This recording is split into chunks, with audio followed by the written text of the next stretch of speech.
This might be a hot take, but I think the Bills might legitimately win the Super Bowl next year. And I know there's always noise related to this take. Before every season, everyone says that the Bills are finally going to get over the hump. They're finally going to beat the Chiefs in the playoffs. And for 4 years now, we haven't seen it happen. But I don't know. I just feel like coming off of an MVP from Josh Allen, coming off of a really good season, I think that the Bills might actually shock a little bit the AFC.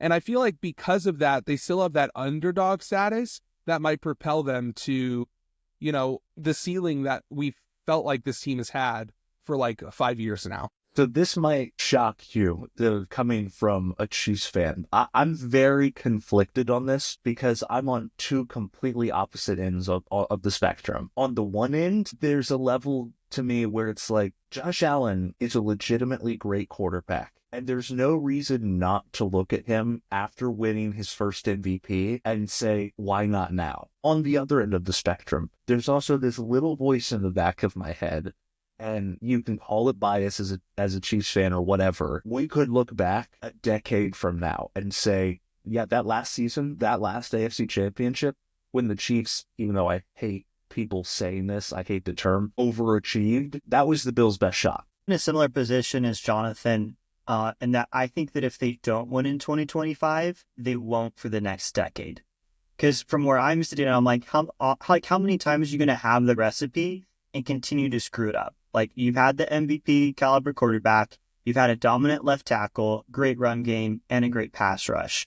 So you have the pieces there. There's something organizational that is the problem, I think, if they don't win 2024 or 2025. There's a very scary stat for Bills fans, which is head coach and quarterback combos that don't even make the Super Bowl after their first 5 years together, which is where we're at now with that last season finish. They don't ever do it. So the real question is more so my perspective on looking back a decade from now or 5 years from now. That could change depending on Sean McDermott's position in that team. But for the foreseeable future, with this general pairing of McDermott and Allen, it could very likely be that they don't even make one, much less win one. And yet at the same time, I agree with you, Micah, where it's like this year, I could see it happening, and they finally, if it's not this year, then it's just not going to happen.